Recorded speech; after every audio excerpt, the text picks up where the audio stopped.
A propósito de la situación en general, el CREVA publicó un estudio a propósito de, entre otras cosas, el valor de la canasta de consumo para Bahía Blanca, con datos que anticipábamos en la primera parte del programa. No son alentadores, más bien son reveladores de toda esta situación descrita. Pero para hablar de esto con más nivel de detalle, estamos en comunicación telefónica con Gonzalo Semilla, justamente de CREVA. Gonzalo, buen día, ¿cómo estás? Gretel y Federico te saludamos.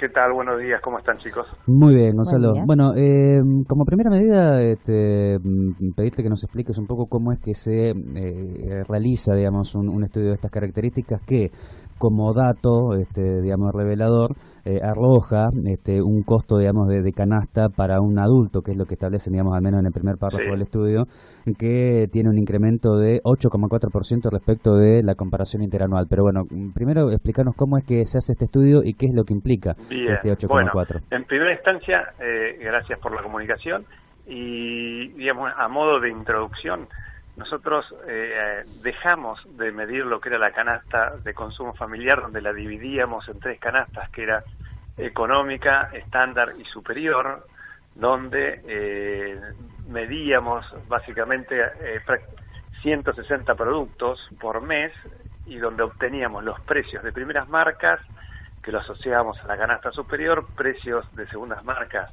a canasta, digamos, inferior o económica, y el promedio de ambos era la canasta estándar. Dejamos de medir eso y empezamos a incorporamos una nueva medición acoplada a la metodología INDEC. INDEC lo que publica mensualmente son canasta básica alimentaria, que te define en función del valor monetario mensual, define si uno alcanza o está por arriba o por debajo de la línea de indigencia, y lo que es la canasta total alimentaria, que es lo que mide en función del valor monetario si estás por arriba o por debajo de la línea de pobreza. Eso es lo nuevo que estamos midiendo, nos estamos acoplando a metodología del INDEC, lo cual nos permite comparar lo que ocurre en nuestra localidad con lo que ocurre a nivel nación e incluso con otras localidades que podrían llegar a ser Gran Buenos Aires, Córdoba, Mendoza, etcétera. Y acá no se miden 160 productos, sino se miden 58 productos, son menos, y lo que te indica el nivel de indigencia, la línea de indigencia, básicamente está compuesto por alimentos y bebidas. Y lo que es nivel de pobreza, además de alimentos y bebidas, incorporamos vestimenta, transporte, salud, educación. Bien, entendido lo que se está midiendo, bueno, ¿cuál es entonces el núcleo, digamos, de los resultados? ¿Qué arroja el estudio? Lo que nos da es que para un adulto equivalente de 30 años, hombre, para estar por arriba de la línea de pobreza debiera cobrar, digamos, o ganar por mes arriba de 7.200 pesos. Una sola persona. Si nosotros hacemos una familia tipo, que es padre, madre y 3 hijos, que podrían ser, por ejemplo, estar por arriba de la línea de pobreza debiera ganar más de 25.700 pesos por mes. Ese es el valor que por ahí vos decís que preocupa. Es un valor de 5 miembros. Para una familia de 4 miembros debería estar casi en 22.500 pesos. Ese es el valor que debiera una familia cobrar o tener ingresos mensuales no menores a ese valor para poder estar por encima de la línea de pobreza. Lo que incluso, a ver, te pregunto porque no mencionás entre los elementos a medir. No se considera aquí claramente el alquiler, porque ahí ya nos fuimos... No. E incluso en la otra canasta que nosotros medíamos tampoco se consideraba el alquiler. Esos son bienes, digamos, de alimentos, básicamente, más algunos ingredientes adicionales, que es vestimenta, transporte, salud, educación. Es decir, son 25.000, 22.000 pesos, depende de la constitución de la familia, de cuántos miembros tenga, además de considerar lo que vos estás diciendo.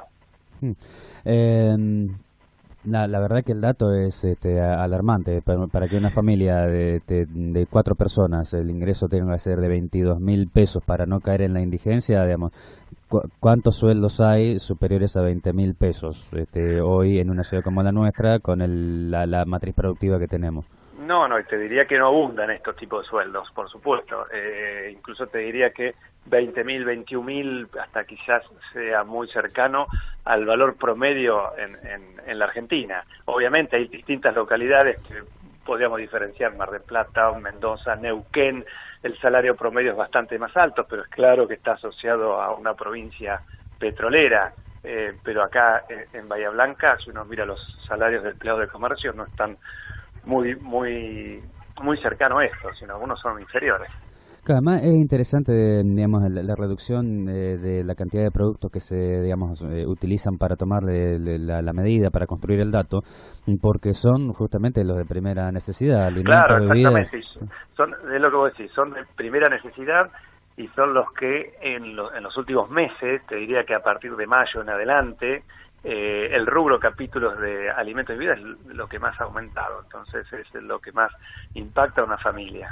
En cualquier tipo de familia, pero al ser bienes casi insustituibles. Entonces, si uno dejar de consumir, digamos, leche, dejar de consumir carne, dejar de consumir harinas, es muy complejo nuestra dieta argentina. Bueno, ¿y hay alguna, digamos, proyección de cómo puede terminar esto de acá a fin de año, o está muy atado a lo que se ha dado en llamar volatilidad? Bueno, a ver, ahora digamos, una noticia bastante tranquilizadora es que el dólar hace un par de semanas está relativamente quieto, incluso ha bajado en función de lo que fue fines de agosto, y lo que más nos temía a nosotros, o lo que impulsaba la inflación, era la volatilidad del dólar. Ahora está calmo, lo cual es una buena noticia. No significa que la cuestión económica esté resuelta, pero sí es un indicio de cierta tranquilidad temporal en el mercado. Lo que habría, digamos, y también se está pensando, incluso el presidente del Banco Central lo acaba de anunciar, que octubre va a ser un mes también con una alta inflación, y están mencionando que a partir de noviembre va a bajar, digamos, va a bajar porque fueron muy altos estos meses. Entonces, digamos, en el corto y mediano plazo, la inflación debería bajar indudablemente, lo cual también se transformaría en una buena noticia. ¿Cuál es la diferencia en este caso cuál es la diferencia entre que baje y que se desacelere? Porque también es otro concepto que cada tanto da vueltas.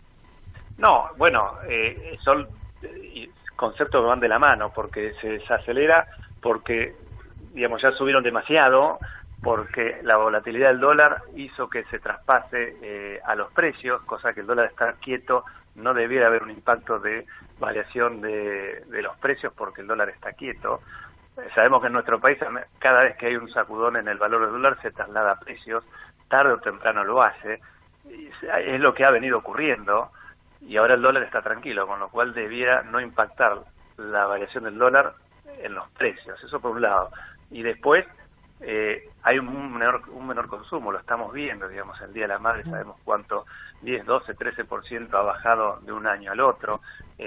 Hay ciertas industrias, como puede ser la industria automotriz, que también ha bajado sideralmente el consumo, y el consumo a nivel personal también se está retrasando. Entonces eso hace también que no avalemos los consumidores los aumentos en los precios. Llega un momento que el precio está tan alto de un producto básico que solo dejamos de consumirlo o estiramos ese consumo. Entonces hace que en el corto plazo tampoco haya corrimientos en los precios. Es lo que estamos observando, que debiera ocurrir en los próximos meses. Gonzalo, eso no significa que la inflación sea de un 1%, quizás sea una inflación de 2,5 o 3, que comparado a un 6.5 que publicó el INDEC es bastante menor, pero igual un 3% es alta. Ahora, Gonzalo, vos decías que es una noticia bastante tranquilizadora esto de que el dólar esté quieto y que haya bajado, digo, pero ¿por qué bajó el dólar y por qué está quieto? Digo, hay que analizar también las medidas del gobierno, porque estabilizamos el dólar a costa de letras de liquidez, a costa de reservas del Banco Central. Sí, digo, ¿y verdaderamente es tranquilizador decir que el dólar está quieto? A ver, ¿es tranquilizador que el dólar está quieto? Sí.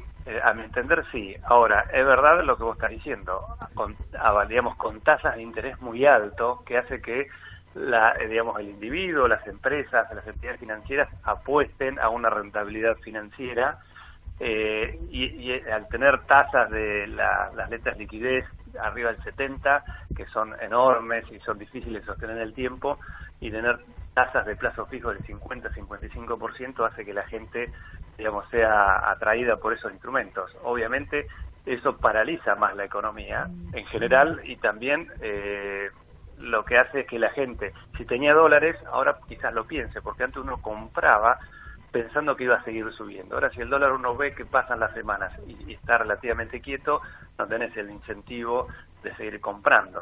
Eso no significa que uno lo venda para irse a un plazo fijo, pero el gobierno en cierta medida está tratando de seducir al tenedor del dólar a que haga eso, a que se deshaga de dólares y se vaya a un instrumento financiero, un instrumento bancario, a una tasa de interés que sea superior a lo que podría llegar a ser la inflación a nivel anual, ¿no? Gonzalo, una última. Sí. Tenemos obviamente el dato de la inflación minorista, el dato que elaboran ustedes en esta nueva medición que es de la canasta. Sí. ¿Qué pasa con la inflación mayorista, que es del doble, digamos, de la inflación minorista, y cómo esto va a impactar, digamos, en el futuro? Bueno, este es otro dato interesante el que estás tocando, porque fue muy alta la inflación mayorista con respecto a la minorista, y en general cuando uno, en septiembre, la inflación mayorista fue el doble, mínimamente el doble, fue muy alta, lo que ocurre es que es un anticipo, podría interpretarse como un anticipo de lo que va a ocurrir en el mes siguiente con la inflación minorista. Y si la inflación mayorista fue el resultado que publicaron hace pocos días, uno le da a entender que octubre va a ser un mes alto, porque el precio, la variación del precio mayorista en general se traslada después al precio minorista. ¿Y quién está decidido a trasladarlo? ¿O lo asume el comerciante esa variación muy alta de precios, o es trasladada al consumidor? Está claro que hoy, como están las cosas, el consumidor ya no resiste demasiados aumentos adicionales en los precios, porque ya se está restringiendo, ya está aplazando consumo personal, hasta incluso de bienes necesarios. Entonces, la gran pregunta que vos me estás haciendo es algo que vamos a estar esperando a ver qué ocurre en este mes. Si va a ser asumida por el consumidor y va a ser trasladado a los precios finales, o va a ser compartido, eso no lo tenemos muy en claro. Lo que sí es, si se traslada gran porcentaje a los precios, claramente estamos como consumidores más alejados de poder alcanzar el producto. Gonzalo, muy claro, como siempre. Muchas gracias por la gracias amabilidad. Gracias a ustedes, que tengan buenos días. Adiós. Igualmente. Gonzalo Semilla, del CREVA. Periodismo en libertad, en Radio Urbana.